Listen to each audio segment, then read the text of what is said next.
రేపు 7వ తేదీ ఆదివారం అతిపెద్ద చంద్రగ్రహణం మొదలవుతుందని వైష్ణవ సంఘం రాష్ట్ర అధ్యక్షులు కొడవటిగంటి వెంకట నరసింహాచార్యులు అన్నారు.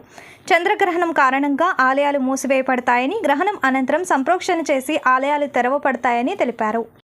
రేపు 7వ తారీఖు సంపూర్ణ చంద్రగ్రహణం అంటే 9:56 రేపు సాయంత్రం రాత్రి 9:56 ఇటు 1:26 వరకు కూడా గ్రహణం ఉంటుంది. సంపూర్ణ గ్రహణం అంటారు. విదేశాల్లో కూడా అన్ని దేశాల్లో కూడా కనిపించే గ్రహం ఇది.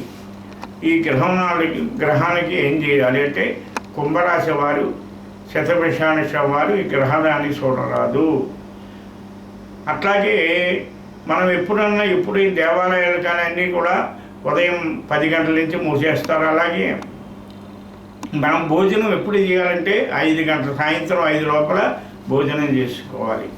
అట్లాగే ఈ గ్రహణ సమయంలో మంత్రమును అంటే ఇంట్లో కూర్చుని చక్కగా ఓ నమో నారాయణ, నమశివాయ, శ్రీమాత్రే శ్రీ మన ఇష్టమైన మంత్రాన్ని జపించుకుంటే చక్కగా ఆరోగ్యం ఉంటుంది, మంత్రశక్తి వస్తుంది.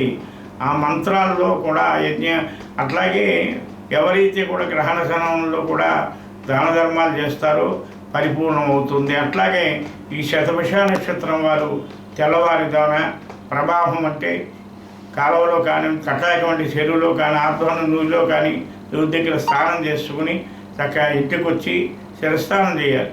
ఒక శుభ్రం చేసుకుని ఇళ్ళన్నీ కూడా పూజా మందిరం అన్నీ కూడా శుభ్రం చేసుకుని గోమయంతో కూడా అలాగే ఆవు మూత్రంతో కానీ సంప్రోషణ చేయాలి. లేదనుకుని పశువు నీళ్ళతో సంపూర్ణం చేసుకుని అట్లాగే ఆవుని దీపాలను వెలిగించి ఇష్టమైన దేవాలయం నమస్కారం చేసుకో. అలాగే ఈ శతభిషానక్షం వారు ఎండి చంద్రబింబం కానివ్వండి, అట్లాగే 2 సర్పాలు కానివ్వండి, మినువులు కేజం పావు, అలాగే చంద్రుడికి బియ్యం కూడా ఇచ్చి స్వయంపాకు ఇచ్చి బ్రాహ్మణుడు మంత్రం ఉంది దీనికి.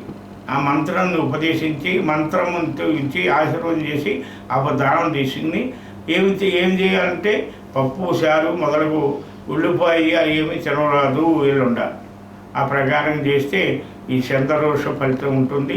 శతభిష నక్షత్రం కుంభరాశి వారు చూడకూడదు. ఇట్లు కొడవటిగంటి వెంకట నరసింహాచార్యులు, పరమరిప్పలు, సంతాన సుబ్రహ్మణ్యేశ్వర స్వామి ఆలయించుకుంటారు.